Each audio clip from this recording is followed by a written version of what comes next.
અરવલ્લી જિલ્લાના રવિ કૃષિ મહોત્સવ 2024 અંતર્ગત કૃષિ વિભાગ દ્વારા બાયડ તાલુકા કક્ષાનો કાર્યક્રમ સહકારી જીન સાટંબા ખાતેથી પ્રારંભ કરવામાં આવ્યો। આ કાર્યક્રમનો પ્રાંત અધિકારી હાર્દિક બેલડિયા દ્વારા શુભારંભ કરવામાં આવ્યો હતો। આ કાર્યક્રમમાં પ્રાકૃતિક ખેતીને લગતા વિવિધ સ્ટોલ ઊભા કરી ખેડૂતોને પ્રાકૃતિક ખેતીના મહત્વ, ઉત્પાદન અને વેચાણ ક્યાં અને કેવી રીતે કરવું તે બાબતે સમજ આપવામાં આવી હતી।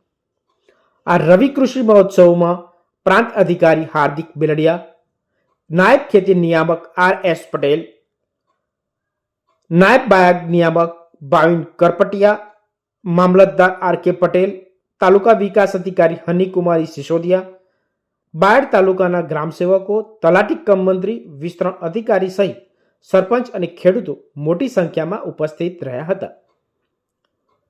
જગદીશ પ્રજાપતિ સાથે ભૂપેન્દ્રસિંહ ઝાલા, બાયડ।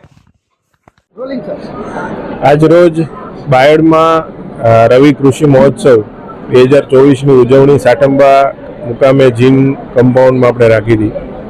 આ કાર્યક્રમમાં તમામ તાલુકાના જે ગામડાઓમાંથી મોટી સંખ્યામાં ખેડૂત ભાઈઓ, પ્રગતિશીલ ખેડૂતો, પદાધિકારીશ્રીઓ, તમામ વિભાગના અધિકારીશ્રી અને જે સ્ટોલ ઉપર અલગ અલગ જે પ્રદર્શન કરવા નિહાળેલા લોકો મોટી સંખ્યામાં ઉપસ્થિત રહ્યા છે।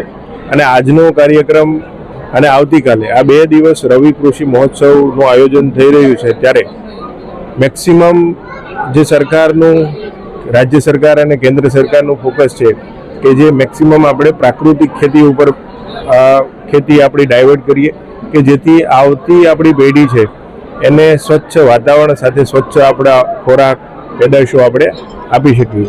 તો એ દિશાની અંદર આ જે 2 દિવસનો કાર્યક્રમ છે એ મેક્સિમમ ખેડૂતોને મારી વિનંતી છે કે આ કાર્યક્રમમાં પધારો। અહીંયા જે પ્રકારની એક્ટિવિટી થઈ છે એમાંથી કંઈક આપણને ઇનપુટ મળશે જેથી કરીને આપની ખેતી પણ સુધરી શકશે અને ભવિષ્યમાં આપણા દેશમાં તમારું પણ એક બહુ મોટું યોગદાન આ કાર્યક્રમ મારફતે થઈ શકે। જેમ કે વચ્ચે કાર્યક્રમમાં વાત થઈ હતી કે આજના જે પ્રગતિશીલ ખેડૂત હતા એને ભૂતકાળમાં આ રીતે એક કાર્યક્રમ નિહાળ્યો હતો અને એમાંથી જ પ્રેરણા લીધેલી।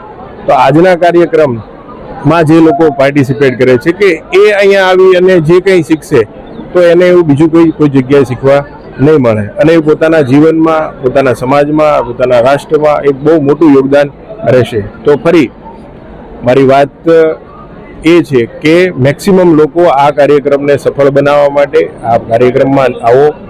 જે આપણા સાયન્ટિફિક જે અહીંયા અધિકારી આવ્યા છે એમની પાસેથી માર્ગદર્શન મેળવો। આપની જે મૂંઝવણો છે ખેતીલક્ષી એનું પણ સમાધાન થઈ જશે।